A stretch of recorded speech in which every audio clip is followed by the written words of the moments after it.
Hello दोस्तों, स्वागत सत्कार और अभिनंदन आप सभी का एक बार फिर से कॉन्सेप्ट आरएनए परिवार के इस ऑनलाइन प्लेटफॉर्म में आप सभी का स्वागत करता हूं मैं। आज हम बात करेंगे सर आरआरबी के अंतर्गत एग्जाम का लेवल क्या रहता है। जी हाँ, बहुत सारे बच्चे कहते हैं कि सर हम पहली बार एग्जाम के अंतर्गत बैठने वाले हैं या हम फर्स्ट टाइम एग्जाम देंगे आरआरबी का।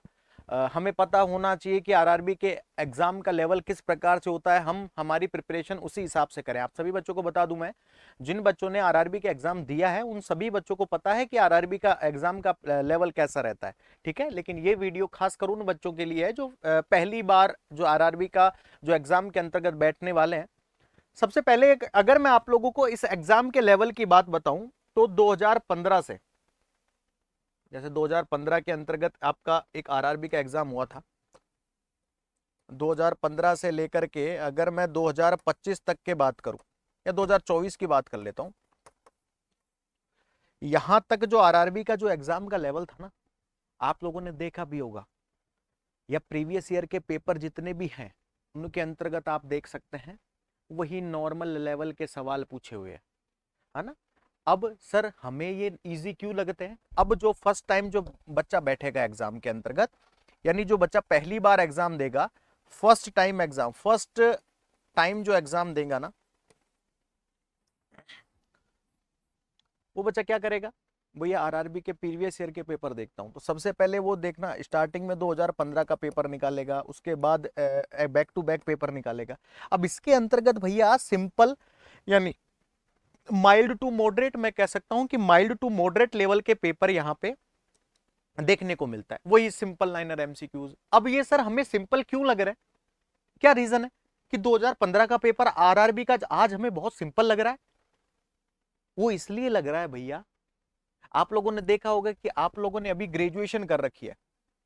क्या कर रखी है? ग्रेजुएशन कर रखी है। आज अगर आप लोगों को 11th और 12th बहुत इजी लग रही होगी, अरे बोले भैया आज अगर हम 12वीं में होते तो गर्दे उड़ा देते हैं। हाँ, मेरिट आ जाती है हमारी 90 तो क्या है, आज इजी लगता है ना। क्यों? क्योंकि अब आपकी ग्रेजुएशन हो गई।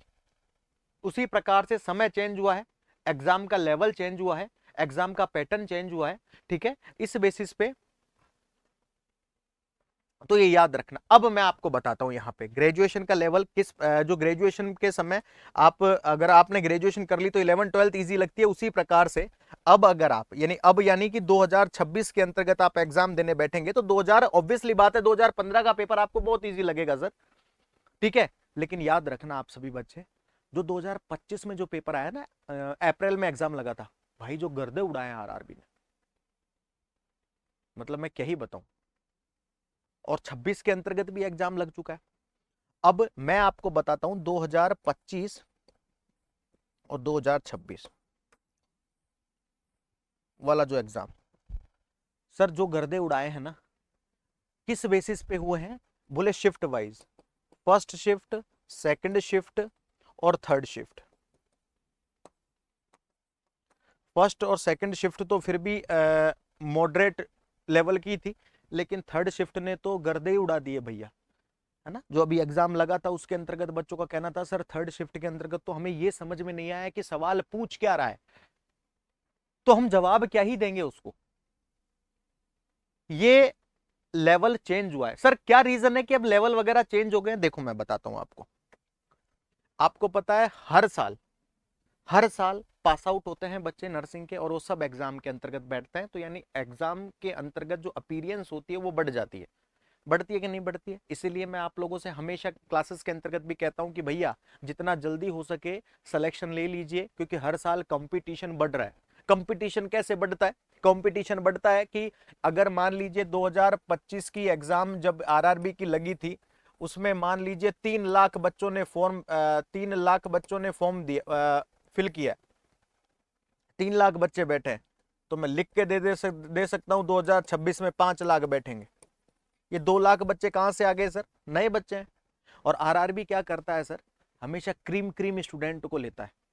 हाँ, क्योंकि सब ऑब्वियसली बात है सर, किसी भी संस्था हो चाहे कोई भी हो, अगर वो आपको पे कर रहा है तो आपसे शानदार तरीके की आपको नॉलेज होनी चाहिए, काम करवाना जानता है। ठीक है, अब क्रीम क्रीम बच्चों को लेने का इन द सेंस, जो बच्चे अभी रिसेंटली पास आउट हुए हैं उनके लिए बहुत अच्छा मौका है, क्योंकि उनकी जो नॉलेज है वो अपडेटेड है। अरे भैया अभी पढ़ के ही तो आए हैं, नॉलेज क्या है, अपडेटेड है। अब बस कुछ कुछ थोड़ी थोड़ी सी ट्रिक यूज करनी है, थोड़ी सी मेहनत यूज करनी है, थोड़ी सी मेहनत को सही डायरेक्शन में लाना है। आपका सिलेक्शन कोई नहीं रोक सकता। किनका? जो रिसेंटली पास आउट हुए हैं। एक्सपीरियंस मांगता नहीं आरआरबी, आप लोगों को पता है, जब जीएनएम वालों से नहीं मांगता, ठीक है, एक्सपीरियंस मांगते नहीं, तो सर क्या करें ऐसा? एग्जाम का लेवल तो चलो ठीक है, आपको पता लगा, तो आरआरबी क्या करता है, अब धीरे धीरे अपने लेवल को क्या करता है, अप करता जा रहा है। आप लोगों ने देखा होगा सर, जो लास्ट जो एग्जाम लगा था आरआरबी का, उसके अंदर जो एक थर्ड शिफ्ट थी, है ना, उसके अंदर इतना टफ पेपर आया था भाई साहब, हमें टफ लगा है वो पढ़ते समय। यार मतलब ये भी सवाल पूछ ली, उसमें मैक्सिमम सवाल रिसर्च और मैनेजमेंट के आगे सर। और हम क्या करते हैं, रिसर्च और मैनेजमेंट पे ध्यान ही नहीं देते हैं सर, है। हाँ, हम क्या करते हैं, रिसर्च हो गई, देखो मैं आपको बात बताऊं किन किन पे आप ध्यान नहीं देते, research, management, GK, sir general science तक पूछ लेता है, जो 11वीं 12वीं के अंदर आते हैं ना। हाँ, hydrogen, helium, lithium, bohrium, carbon monoxide, जो भी है वो टेबल आती है। हाँ, वो जो पेरियोडिक टेबल होती है ना, वो भी तो जनरल साइंस ने भी गर्दे उड़ा दिए थे। ये सारे के सारे मामले जो हैं आजकल आरआरबी पूछता है सर। अब सर हमें कैसे पता लगेगा कि किस प्रकार से क्या है? अगर आपको एग्जैक्ट आरआरबी का लेवल देखना है ना सर, अगर आपको एग्जैक्ट की आरआरबी पेपर कैसा बना रहा है सर, तो मेरे कहने से पी वाई क्यूज देखना शुरू कर दो। और पी वाई क्यूज भी स्पेशली याद रखना, 25-26 वाले देखना। बोले सर सारे नहीं देखे क्या? देखो ना, कौन मना कर रहा है, 2015 से शुरू कर दो। लेकिन यहाँ पे 25-26 वाले देखना, और सारे पीवाई क्यूज देखना है शिफ्ट वाइज।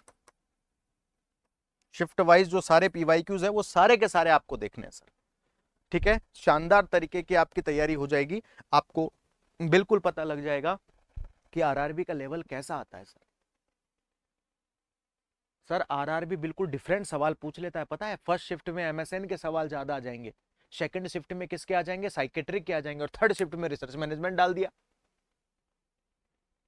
अब बहुत सारे बच्चे सोचेंगे सर जिनका पहले शिफ्ट में इजी आ गया उनका तो सिलेक्शन हो गया। नहीं बेटा, थर्ड शिफ्ट वालों के अगर टफ आ रहा है पेपर, तो उनको कुछ एक्स्ट्रा स्कोर दे करके, नॉर्मलाइजेशन में जो भी प्रोसेस होती है उसके थ्रू उनको क्या किया जाता है, नॉर्मलाइजेशन की प्रोसेस के जरिए उनका सिलेक्शन करवाया जाता है।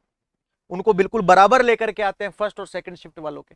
ऐसे थोड़ी है भाई, आरआरबी के कोई दुश्मन थोड़ी है थर्ड शिफ्ट वाले बच्चे।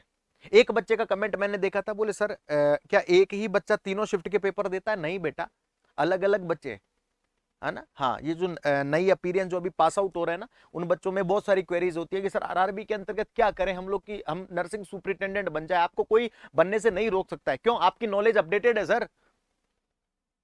बहुत सारे बच्चे सोचेंगे सर हमारी भी तो नॉलेज अपडेटेड है, बिल्कुल है, मैं मना नहीं कर रहा हूं, लेकिन वो बच्चा अभी अभी जस्ट पास आउट होकर के निकला है, तो मतलब सारी चीजें पढ़ करके निकला है। अगर उसने कॉलेज में पढ़ाई करी है तो, अगर कॉलेज में मस्ती मजाक में गुजार दी, तो फिर तो देखो मैं आपको बात बताऊं, फिर तो सीरियसली होकर के पढ़ाई करनी पड़ेगी। और सीरियसली होकर के पढ़ाई तो चाहे अपीरियंस पास आउट हो चाहे कोई सा भी हो, जिनकी नॉलेज अपडेटेड है उनको भी मोर रिवीजन करना है, पीवाईक्यू सॉल्व करना है। सर ये पीवाईक्यूज कहां मिलते हैं सर? आपके पास बतेरी बुक्स पड़ी है सर, कोई सी भी बुक्स है, सब में पीवाईक्यूज है, गर्दे उड़ाओगे आप। और अभी रिसेंटली आपको पता है कि आरआरबी ने 372 पदों को मंजूरी दे दी है। 372 पद बहुत होते हैं सर, ठीक है। अरे आपको तो एक ही सीट चाहिए, ऐसा थोड़ी है 372 पदों पे अकेले जाकर के बैठ जाओगे। तो दैट इज द बेस्ट। तो ये याद रखना, इस प्रकार से तो आपको लेवल बता दिया मैंने कि 15 में इजी था। इजी क्यों लगता था हमें 15 में? एक ही कारण के वजह से लगता था कि आज अगर मैं मान लीजिए मैं आप लोगों को पढ़ा रहा हूं, तो मुझे नर्सिंग के बहुत सारे जो सब्जेक्ट, जैसे सीएचएन है, मैं आपको सीएचएन पढ़ाता हूं, है। जब मैं कॉलेज में था तो मुझे सीएचएन टफ लगता था, लेकिन आज अंगुलियों पे याद है। तो वही चीजें आ जाती है कि सर उस समय कैसा क्या था, that is a more practice. और अभी आपकी नॉलेज अपडेटेड है सर, तो ये याद रखना आप सभी बच्चे, ठीक है। और आपको अगर लेवल देखना ही है एग्जैक्ट कि सर मुझे एग्जैक्ट बताना है, तो 2025 और 26 के पीवाईक्यूज निकाल लेना शिफ्ट वाइज, ठीक है। आपको पता लग जाएगा कि आरआरबी का लेवल कैसा होता है सर। क्लियर है? और उम्मीद करूंगा मैं कि ये छोटा सा इंफॉर्मेटिव वीडियो आपको अच्छा लगा होगा। एक बात मैं जरूर बताना चाहूंगा, अभी रिसेंटली कि कॉन्सेप्ट आरएनए परिवार पे अभी रिसेंटली क्या चल रहा है सर, आजादी महोत्सव हम लोग सेलिब्रेट कर रहे हैं आप लोगों के साथ, जिसके अंदर 13 अगस्त से 19 अगस्त के बीच में ऑनलाइन कोर्सेज पर फ्लैट 25% डिस्काउंट और 3 महीने की एक्स्ट्रा वैलिडिटी है। कूपन कोड याद रखना, आजादी कूपन कोड यूज करना है। क्या यूज करना है? आजादी कूपन कोड यूज करना है। ठीक है, ये सिर्फ और सिर्फ 19 अगस्त तक रहेगी। साथ ही अगर मैं आप लोगों को बात बताऊं एक, कि आजादी महोत्सव में सर हमारे यहां पे हमने बुक्स जिनका बहुत सारा आप लोगों ने प्यार दिया है, 5 एमसीक्यूज की सेट की बुक है, सीएचओ पीवाईक्यूज है, राजस्थान स्टाफ नर्स ग्रंथ और संपूर्ण स्टाफ नर्स ग्रंथ है, इन पे भी आप लोगों को 15% का एक्स्ट्रा डिस्काउंट दिया जा रहा है। इसमें कूपन कोड आपको इंडिया लगाना है। क्लियर है? चलिए, उम्मीद करूंगा मैं ये छोटा सा वीडियो आपको बहुत अच्छा लगा होगा। Thank you everyone, thank you so much for this, thank you.